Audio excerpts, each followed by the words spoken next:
Hey everyone, कैसे आप सब। आई होप आप सब लोग बढ़िया कर रहे होंगे। तो आज अपन लोग सॉल्व करने जा रहे प्रॉब्लम नियरली सॉर्टेड, जो कि अपने एक मीडियम लेवल का प्रॉब्लम है। कि प्रॉब्लम डिस्क्रिप्शन में दिया क्या है।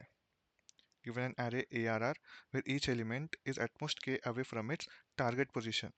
You need to sort the array optimally. Note, do not use the stl sort function for this question. यानी कि अपने को एरे दिया रहेगा एंड हर एलिमेंट ना अपने एक्चुअल टारगेट पोजीशन से के डिस्टेंस दूर रहेगा। तो अपने को उस एरे को सॉर्ट करना है ऑप्टिमली। लेकिन नोट में क्या बोला है कि जो भी इनबिल्ट सॉर्ट फंक्शन होता है ना किसी भी लैंग्वेज का, उसको यूज नहीं करना। जैसे अपने को फर्स्ट एग्जांपल में दिया है 6532 8 10 9, और यहाँ पे हर एलिमेंट ना अपने एक्चुअल पोजीशन से के डिस्टेंस अवे है कहते। तो उसका आउटपुट अपने को 2 3 5 6 8 9 10 आया है ना। Similarly for this example where k is 2, अपना आउटपुट ये है। तो अपन ना ये एग्जांपल को कंसिडर करते हुए इसमें से कुछ ऑब्जर्वेशन पॉइंट्स निकालने की कोशिश करते हैं। तो ये है अपना इनपुट अरे और इसका आउटपुट अरे ये है। अब इसका के वैल्यू अपने को 3 दिया है। इसका मतलब क्या, अपना 2 एक्चुअल एरे में यहाँ है लेकिन अपना आउटपुट एरे में यहाँ है। अब वो कैसे, क्योंकि ये 2 अपने के डिस्टेंस यानी कि अगर लेफ्ट पे देखोगे तो यहाँ इस एरे में इस पोजीशन पे आके बैठा है ना, जो कि ऑप्टिमल है। एंड सिमिलरली फॉर 3 अपने एक्चुअल एरे में यहाँ पे है। तो इसका ऑप्टिमल पोजीशन कौन सा हुआ, ये जो कि के डिस्टेंस के अंदर आता है। तो अपने को ये ज़रूरी नहीं है कि अपना जो भी एलिमेंट हो ना एग्जैक्ट के डिस्टेंस दूर हो। वो वो एटमोस्ट के डिस्टेंस के अंदर किधर भी आ सकता। एंड सिमिलरली अपना 5 जो अपने आउटपुट में यहाँ पे अपने एक्चुअल एरे में देखोगे तो यहाँ पे, तो ये अपने इसका के डिस्टेंस क्या होगा, ये इसके अंदर ये कहाँ पे आया, यहाँ पे है ना। तो बाकी के एलिमेंट्स भी अपने इस तरह से प्रोसेस्ड है। अभी मैं जो ऑब्जर्वेशन पॉइंट के बारे में आपको बोलने जा रहा हूँ ना, उसको अच्छे से याद रखने की कोशिश करो, क्योंकि वो पॉइंट इसी प्रॉब्लम में नहीं, इसी तरह के सिमिलर प्रॉब्लम्स जो भी रहेंगे ना अपने को उसमें काम को आएंगे।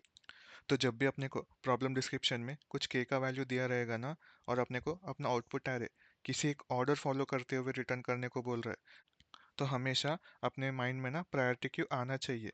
क्योंकि जितने भी प्रॉब्लम्स मैं अभी तक करके आया जहाँ पे ये दो कंडीशन सेटिस्फाई हुआ है ना, वो प्रॉब्लम हमेशा अपने प्रायोरिटी क्यू से सॉल्व हुआ है। So it's not completely intuition, it's a pattern recognition problem. कि जब अपने को ये दो पॉइंट सक्सेसफुली चेक हो जाएंगे तो अपने माइंड में इस डेटा स्ट्रक्चर के बारे में ज़रूर आना चाहिए। अभी अपने को प्रायोरिटी क्यू दो टाइप्स के रहते हैं, एक तो मैक्स हीप और एक मिन हीप। अभी मैक्स हीप क्या करता है, सबसे मैक्सिमम एलिमेंट को अपने टॉप पे स्टोर करके रखता है। और मिन हीप क्या करता है, अपने सबसे मिनिमम एलिमेंट को टॉप पे स्टोर करके रखता है। तो अपने को प्रॉब्लम ना मिनिमम टू मैक्सिमम जाना है ना, तो अपने को यहाँ पे मिन हीप यूज करना है। सिंपल। तो अभी सिंस अपने को पता चल गया है कि अपने को प्रायोरिटी क्यू यूज करना है, तो आइए इस प्रॉब्लम को प्रायोरिटी क्यू की मदद से सॉल्व करने की कोशिश करते हैं। तो ये आ गए अपन अपने अबव एग्जाम्पल पे, जहाँ पे अपने को के का वैल्यू 3 दिया था और यहाँ पे मैंने एक मिन हीप बना लिया। तो अभी अपने को हर एलिमेंट के लिए उसके के डिस्टेंस पे जो मिनिमम एलिमेंट है वो चाहिए ना। तो यहाँ पे सबसे पहले अपन कुछ प्री प्रोसेसिंग करते कि ना अपने को, कि ना अपन फर्स्ट के विंडो के एलिमेंट्स को ना मिन हीप में डालते हैं। तो अपन ये विंडो के अंदर ये तीनों एलिमेंट्स को डाल दिए। तो फर्स्ट आया 6, फिर आया 5, फिर आया 3। अभी यहाँ पे अपने को सबसे मिनिमम एलिमेंट टॉप में मिल रहा है, उसके बाद 5 और उसके बाद 6। तो इसका ऑर्डरिंग तो सॉर्टेड है। अभी सिंस अपन इतने विंडोज के एलिमेंट्स को मिन हीप में डाल दिए, तो अपना अभी नेक्स्ट एलिमेंट जो मिन हीप में डालना रहेगा वो यहाँ से शुरू होगा। सिंपल। और अपना एक्चुअल मिनिमम एलिमेंट्स जहाँ से ऐड होना चाहिए वो यहाँ पे होगा, है ना। लेकिन अगर आप देखोगे तो जब अपन ये एलिमेंट पे, तो अपन ना बस आगे के 2 एलिमेंट्स को ही प्रोसेस करें, लेकिन अपने को करना कितना है, 3 एलिमेंट्स को। तो अभी अपना जहाँ भी अपना मिन हीप का पॉइंटर बैठा रहेगा ना उसको भी डाल देंगे। तो ये अपन डाल दिए 2। तो अभी अपने को ये मिन हीप से सबसे मिनिमम एलिमेंट कौन सा मिल रहा है, 2 है ना। तो अपन ना अपने एलिमेंट को इस पॉइंटर से डालना शुरू करेंगे, क्योंकि यही पॉइंटर तो अपना मॉडिफिकेशन पॉइंटर है ना। तो यहाँ पे आ जाएगा 2। सिंपल। सिंस अपन अभी ये एलिमेंट को यूज कर चुके, तो ये एलिमेंट अपने मिन हीप से उठ जाएगा, है ना। तो अभी अपना ये पॉइंटर जाएगा यहाँ पे। तो अब इस पोजीशन पे कौन सा एलिमेंट आएगा, इसके आगे जो भी मिनिमम एलिमेंट है के डिस्टेंस पे वो आएगा, है ना। तो सिमिलरली अपना ये पॉइंटर भी बढ़ेगा, है ना। तो अभी अपन डालेंगे इसमें 8। तो अभी ये मिन हिप फिर से रीअरेंज हो जाएगा। तो अपना 8 ना सबसे बॉटम पे आएगा क्योंकि अपना 8 सबसे मिनिमम है। तो ये सब आ गए ऊपर और अपना 8 आ गया सबसे नीचे। तो फिर से अपना सबसे जो मिनिमम एलिमेंट है मिन हीप में उसको अपने करंट पॉइंटर में डाल देंगे। तो यहाँ पे आ जाएगा ये 3। सिंपल। तो फिर से अभी अपना ये पॉइंटर बढ़ेगा एक स्टेप आगे और ये पॉइंटर बढ़ेगा एक स्टेप आगे। और सिंस अपन ये 3 को यूज कर चुके तो ये यहाँ से हट जाएगा। अभी अपना मिन हीप पॉइंटर 10 को पॉइंट कर रहा है ना। तो अपने को ये 10 को मिन हीप में डालना है। तो फिर से अपन इसको डालेंगे 10। तो ये मिन हीप फिर से रीअरेंज हो जाएगा। तो ये 10 आएगा सबसे नीचे। तो मैं फिर से एडजस्ट करता हूँ। ये सब आ गए ऊपर और अपना 10 आ गया यहाँ पे। तो अपने करंट पॉइंटर में फिर से मिन हीप में सबसे जो मिनिमम एलिमेंट होगा ना वो आएगा। तो यहाँ पे ये आ जाएगा 5। और सिंस अपन इस 5 को यूज कर लिए तो ये यहाँ से एरेज हो जाएगा। अभी फिर से ये पॉइंटर बढ़ेगा एक स्टेप आगे और ये भी पॉइंटर बढ़ेगा एक स्टेप आगे। एंड सिमिलरली फिर से अपन 9 को पुश करेंगे तो मिन हीप अपने आप रीअरेंज हो जाएगा। तो ये 9 को आना कहाँ चाहिए, ये आएगा 6 और 8 के नीचे। तो यहाँ पे आ गया अपना 9। अभी फिर से अपने जो मिनिमम एलिमेंट है अपन उसको करंट पॉइंटर पे डाल देंगे। तो ये हो जाएगा अपना 6। और अपन सिंस इसको यूज कर लिए तो ये यहाँ से इरेज हो जाएगा। तो ये यहाँ से चला गया। तो फिर अभी अपना ये पॉइंटर एक स्टेप आगे बढ़ेगा और ये पॉइंटर एक स्टेप आगे बढ़ेगा। तो अभी अपना मिन हीप का पॉइंटर आउट ऑफ बाउंड हो चुका है और अपने मिन हीप में 3 एलिमेंट्स बचे हुए। तो अपने करीब करंट पॉइंटर तो अपना अभी करंट पॉइंटर जहाँ भी पॉइंटेड है ना वहाँ से जब तक अपना मिन हीप पूरा एम्प्टी नहीं हो जाता वहाँ से फिल करना स्टार्ट कर देंगे। तो सबसे पहले अपने यहाँ 8। तो अपन यहाँ पे 8 फिल कर देंगे। तो इसको हटाओ और फिर से 8 डालो। और अभी फिर अपना करंट पॉइंटर यहाँ से यहाँ पे आ जाएगा। और सिंस अपन ये 8 को यूज़ कर लिए तो ये यहाँ से हट जाएगा।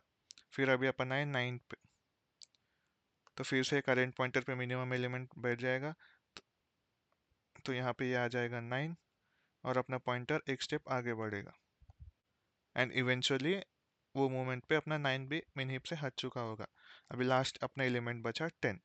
तो इस 10 को भी अपन यहाँ से पॉप कर देंगे और यहाँ पे लिख देंगे। अभी फाइनली अपना करंट पॉइंटर भी बाहर आ चुका होगा। और जब भी अपना current pointer out of bound हो जाएगा ना तो अपना एरे एकदम ब्यूटीफुल्ली सॉर्टेड होगा विद द गिवन कंडीशंस, है ना। और जब अपन ये एरे को अपने एक्चुअल आउटपुट एरे से कंसिडर करेंगे ना तो देखो 2 के प्लेस में 2, 3 के प्लेस में 3, सिमिलरली बाकी सभी एलिमेंट्स के प्लेस में बाकी सभी एलिमेंट्स आ गए। तो इस तरह से अपने को ये दो पॉइंट्स को मद्देनजर रखते हुए अपन प्रायोरिटी क्यू की मदद से अपना प्रॉब्लम को सॉल्व कर दिए। तो आप ही बताओ इसमें कुछ मुश्किल था? नहीं, बस मुश्किल ये था कि अगर अपन सिमिलरली बस मुश्किल ये था कि अगर अपन इस टाइप के प्रॉब्लम्स पहले नहीं करके थे तो मे बी थोड़ा डिफिकल्टी हो सकता है ना। लेकिन it's purely based on the pattern recognition. So ये है अपने 4 स्टेप्स टू फॉलो, है ना। कि सबसे पहले फर्स्ट के एलिमेंट्स को मिन हीप में डालो जो अपन प्री प्रोसेस कर रहे थे। उसके बाद दो पॉइंटर्स यूज करो, एक तो अपने करंट नंबर को ट्रैक रखने के लिए और मिन हीप में जो नेक्स्ट नंबर जाएगा उसको ट्रैक रखने के लिए। और जब ये प्रोसेस चलता रहेगा मिन हीप के टॉप में जो भी एलिमेंट रहेगा ना उसको करंट नंबर में डाल दो। और करंट नम और करंट नंबर का पॉइंटर और मिन हीप का नेक्स्ट नंबर का पॉइंटर को एक एक स्टेप से बढ़ाते जाओ। और एक मोमेंट ऐसा आएगा जहाँ पे अपना मेन हीप का नेक्स्ट नंबर का पॉइंटर आउट ऑफ बाउंड हो जाएगा। तो ऐसा एक केस आएगा जहाँ पे अपना नेक्स्ट नंबर का पॉइंटर आउट ऑफ बाउंड हो जाएगा। जब ऐसा केस आएगा तो अपने को मेन हीप के सभी एलिमेंट्स को यूज़ करते जाना है जब तक अपना current number out of bound नहीं जाता या अपना मेन हीप एम्प्टी नहीं होता, है ना। दोनों एक ही केस रहेगा। तो ये 4 स्टेप से अपने को अपना डिजायर्ड आउटपुट आ जाएगा, है ना। अभी सिंस अपन इसके एल्गोरिथम को भी समझ लिए तो आइए इसके कोड को समझते हैं। तो ये आ गए अपन अपने कोड पे जहाँ पे अपने को फंक्शन दिया नियरली सॉर्टेड और अपने को एरे दिया है और के का वैल्यू दिया है। और अपने को रिटर्न कुछ भी करना नहीं है, यानी कि अपने को जो भी एरे दिया रहेगा ना उसी में मॉडिफिकेशन करना है। तो सबसे पहले तो अपन मिन हीप का प्रायोरिटी क्यू ले लिए सी प्लस प्लस में हम ऐसे बनाते हैं। और ये लूप में अपन अपना स्टेप नंबर 1 कर रहे हैं कि सबसे पहले फर्स्ट के एलिमेंट्स को प्रायोरिटी क्यू में डाल दो, इसलिए अपना लूप 0 से लेकर k तक जा रहा है ना। अभी अपन अपने एरे का साइज ले लिए और ये अपन अपना पॉइंटर बना लिए करेंट नंबर को ट्रैक रखने के लिए, है ना, जो कि अपना स्टेप नंबर 2 है। तो अभी ये लूप के अंदर अपन अपना स्टेप नंबर 3 कर रहे कि आई को अपन जहाँ भी अपना मिन हीप का पॉइंटर यहाँ पे एंड हुआ था ना, तो यहाँ से शुरू कर कर एन तक लेके जा रहे और एवरी टाइम वो एलिमेंट को ऐड कर रहे। और जब वो एलिमेंट को ऐड कर दिए तो अपने मिन हीप में के प्लस वन एलिमेंट्स रहेंगे, तो उसमें से सबसे जो मिनिमम वाला होगा अपने को टॉप में मिलेगा। तो उस वैल्यू को अपन मिनी में स्टोर कर दिए और उसको मिन हीप से पॉप कर दिए। अभी अपने को जो भी मिनिमम एलिमेंट आ रखेगा ना, अपन वो एरे के करेंट पॉइंटर इंडेक्स पे असाइन कर कर उसको एक से बढ़ा रहे। तो यहाँ तो इस स्टेप में मैं असाइन भी कर रहा और करेंट पॉइंटर को एक से आगे भी बढ़ा रहा, और मिनी हिप का पॉइंटर तो इवेंचुअली यहाँ से बढ़ते जा रहा है ना। तो फिर अपन आएंगे अपने स्टेप नंबर 4 पे। स्टेप नंबर 4 में क्या कर रहे, अपना करेंट पॉइंटर बीच में कहीं तो रुक के रहेगा, और जब तक अपना प्रायोरिटी क्यू एम्प्टी नहीं हो जाता, अपन वो एरे के करेंट पॉइंटर इंडेक्स जहाँ भी पॉइंट करेगा उसमें भी अगेन फिर से मिनिमम एलिमेंट को असाइन कर देंगे और जे को एक एक स्टेप से आगे बढ़ाते जाएंगे। और सिमिलरली सिंस अपन ये एलिमेंट को यूज़ कर लिए तो उसको पॉप भी करना पड़ेगा, है ना। और अपने को यहाँ पर रिटर्न करने की ज़रूरत नहीं है सिंस अपने एरे के इन प्लेस में ही सॉर्ट होके रहेगा। तो ये था अपना इजी सा प्रॉब्लम। तो अभी अपन इसका टाइम कॉम्प्लेक्सिटी डिस्कस करते हैं। तो सबसे पहले तो अपन के विंडो को प्रोसेस कर रहे हैं और उसमें प्रायोरिटी क्यू में पुश कर रहे हैं। तो ये लूप तो ओ ऑफ के तक चलेगा और फिर उसके अंदर पुश कर रहे हैं, तो वो लॉग ऑफ के होगा, है ना। तो इस वाले लूप में अपन के से एन तक जा रहे, तो वो होगा ओ ऑफ एन। फिर उसके अंदर अपन पुश भी कर रहे और इवेंचुअली पॉप भी कर दे रहे, तो वो कि अपना के साइज मेंटेन करके चल रहा। तो इसका टाइम कॉम्प्लेक्सिटी हो गया ओ ऑफ एन लॉग के, है ना। और यहाँ पर भी जब तक एम्प्टी नहीं होता जब तक वो लूप को चला रहे तो ओ ऑफ एन हो गया। तो ओवरऑल इसका टाइम कॉम्प्लेक्सिटी अपना हो गया ओ ऑफ एन लॉग के। अब इसका स्पेस कॉम्प्लेक्सिटी क्या होगा, सिंस अपन यहाँ पे एक मिन ही प्ले रहे, तो आपको तो लगेगा कि ओ ऑफ एन हो रहा है, लेकिन जब अपन ऊपर ड्राई रन कर रहे थे तो अपन नोटिस करें कि वो प्रायोरिटी क्यू का साइज ना के प्लस वन एलिमेंट से आगे कभी बढ़ ही नहीं रहा था। तो उसका ओवरऑल स्पेस कॉम्प्लेक्सिटी देखे तो वो बस ओ ऑफ के ही रहेगा, है ना, जो कि बहुत बहुत ऑप्टिमाइज्ड सॉल्यूशन है। तो ये था अपना सिंपल सा प्रॉब्लम, एंड इवेंचुअली ये प्रॉब्लम अपना gigs for gigs problem of the day भी है फॉर 14 नवंबर 2024। सो ये था अपना आज का प्रॉब्लम। आई नो प्रॉब्लम अपना इंट्यूटिव नहीं था, अपना problem morally pattern based recognition में था, लेकिन आप सिमिलरली ऐसे प्रॉब्लम्स करोगे ना तो आपको एक दिन अपने आप अपने माइंड में हिट होना शुरू हो जाएगा। एंड इसी तरह का प्रॉब्लम ना अपन लोग लिंक लिस्ट में भी ऑलरेडी सॉल्व करके रखे, जिसमें भी अपन दो पॉइंटर अप्रोच लेके यूज कर रहे थे। अगर आपको वो वीडियो भी देखना है तो मैं उस वीडियो का भी लिंक डिस्क्रिप्शन में डाल दूंगा ताकि आप उसको भी रिफर कर सको। तो वो वीडियो में भी ना अपन मोर और लेस इसी तरह का ब्लूप्रिंट यूज करके सॉल्व करें। So I hope you guys like this video. अगर आपको वीडियो अच्छा लगे तो प्लीज़ लाइक करना, शेयर करना, सब्सक्राइब करना। अगर आपको कुछ भी डाउट्स है तो प्लीज़ कमेंट सेक्शन में पोस्ट करना, मैं उसको जल्द से जल्द रिस्पॉन्ड करने की कोशिश करूँगा। और अगर आपको मेरे टीचिंग से कुछ भी इम्प्रूवमेंट चाहिए तो प्लीज़ उसको भी कमेंट्स में पोस्ट कर देना ताकि मैं उसको इम्प्रूव कर सकूँ। तो फिर कल मिलते हैं कोई सिमिलर प्रॉब्लम सॉल्व करते हुए। तब तक stay healthy, stay happy and piece.